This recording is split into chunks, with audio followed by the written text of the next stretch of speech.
Hello hi and नमस्कार दर्शक बंधु मु सोफी आपण मानक होस्ट एंड दोस्त आपण मानक स्वागत करुच्ची मो यूट्यूब चैनल ओडिया मिस को।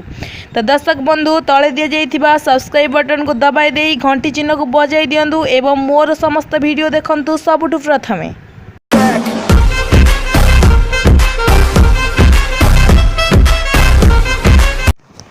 प्रिय दर्शक बंधु केउ पांचटी जिनिस पर्स रखिले आपणकर धन खूब शीघ्र वृद्धि हेब से विषय मु आज आपण मानकु किछि सम्यक सूचना देबी।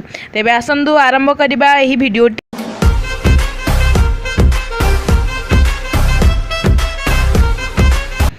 समस्ते खुशी रही बहुत कठिन परिश्रम करिथंती किंतु बहुत परिश्रम करने सत्वे आमर धनर अभाव देखा जाए। वास्तुदोष अनुसार जदि आमे किछि जिनिस आम पर्स रे सबु बेले रखिबा तेबे धनर अभाव देखा जिवो नाही। तेबे सुनंतु प्रथमे माँ लक्ष्मींकर फोटो।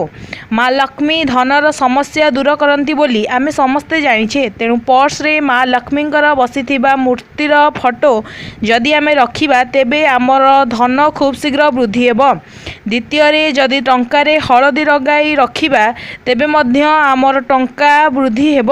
सुनंदु दर्शक बंधु वयस्क लोकंकु मिलिथिबा टंकार हलदी लगाई रखिले माँ लक्ष्मी खुशी होइथांती किंतु दर्शक बंधु मने रखिबे पैसा को गुड़ाई बा मोड़िकी रखिबे नहीं।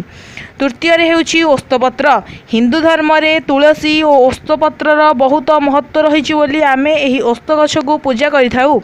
वास्तुदोष अनुसार ओस्तपत्र को पर्स रे रखिबा द्वारा आपणकर धन बढ़ी जिवो।